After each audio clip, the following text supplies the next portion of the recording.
Mengapa politik redenominasi rupiah tidak akan selesaikan akar masalah ekonomi?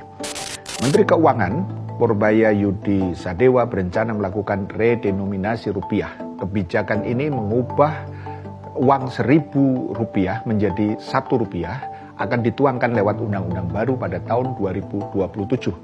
Tujuan redenominasi ini ada 4, yaitu menggapai efisiensi perekonomian melalui peningkatan daya saing, menjaga kesinambungan perkembangan dari perekonomian, kemudian menjaga nilai rupiah yang stabil sebagai wujud terpeliharanya daya beli masyarakat, dan meningkatkan kredibilitas dari uang rupiah.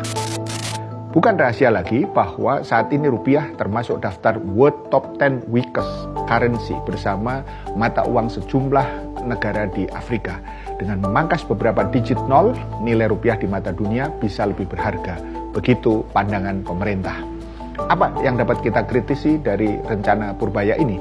Yang pertama adalah bahwa redenominasi rupiah adalah penyederhanaan penulisan nilai barang dan jasa yang diikuti pula dengan penyederhanaan penulisan alat pembayaran atau uang. Penyederhanaan hanya dilakukan dengan menghilangkan sejumlah angka nol di uang. Redenominasi tidak mengubah nilai dari uang tersebut. Misalnya uang Rp100.000 akan diganti dengan uang Rp100, dihilangkan 03 yang ada di belakang. Namun nilai uang itu setara.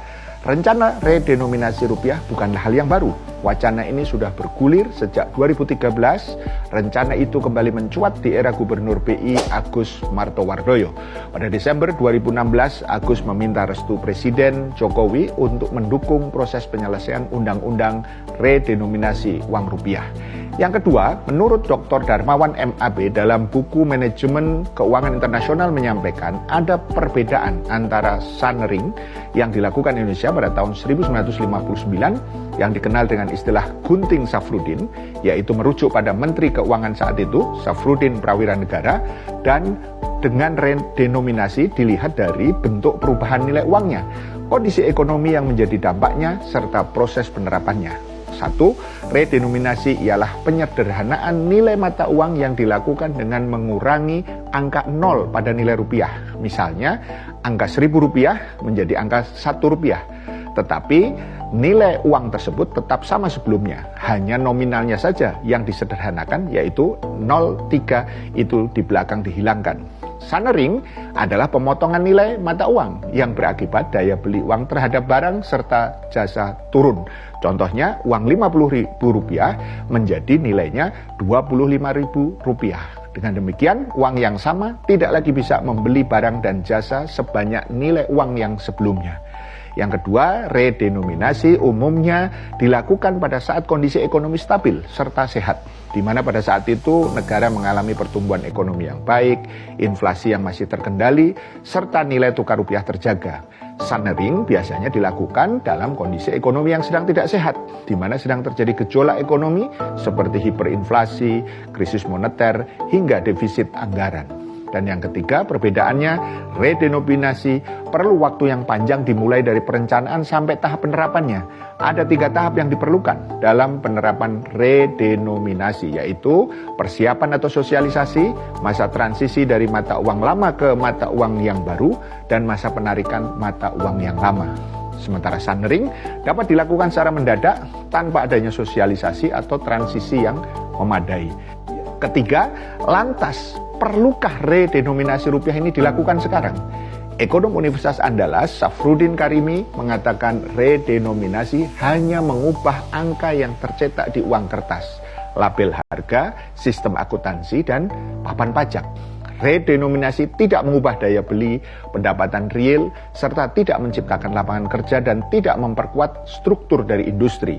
Redenominasi hanya menukar tampilan, bukan substansi, katanya kepada cnnindonesia.com Senin 10 November yang lalu.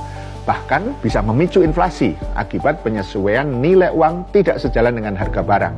Sebagai contoh, harga barang awalnya Rp1.400 per buah, ketika redenominasi berlaku, harganya menjadi Rp1,4 per buah.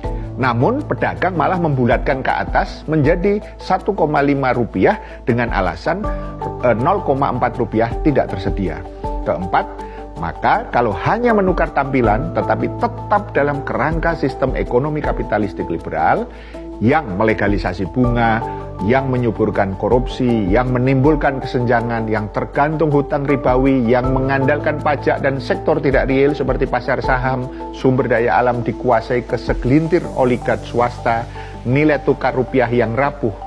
Kenapa tidak pakai sistem ekonomi Islam yang berbasiskan syariah kafah dan teruji secara historis empiris, yang dengan tegas melarang ribawi, menumbuhkan sektor real berkelanjutan, tidak bertumbuh kepada pajak, sumber daya alam dikelola negara untuk kesejahteraan rakyat, dan mata uang dinar, emas, dan dirham perak yang stabil dan lebih-lebih lagi membawa berkah dunia akhirat.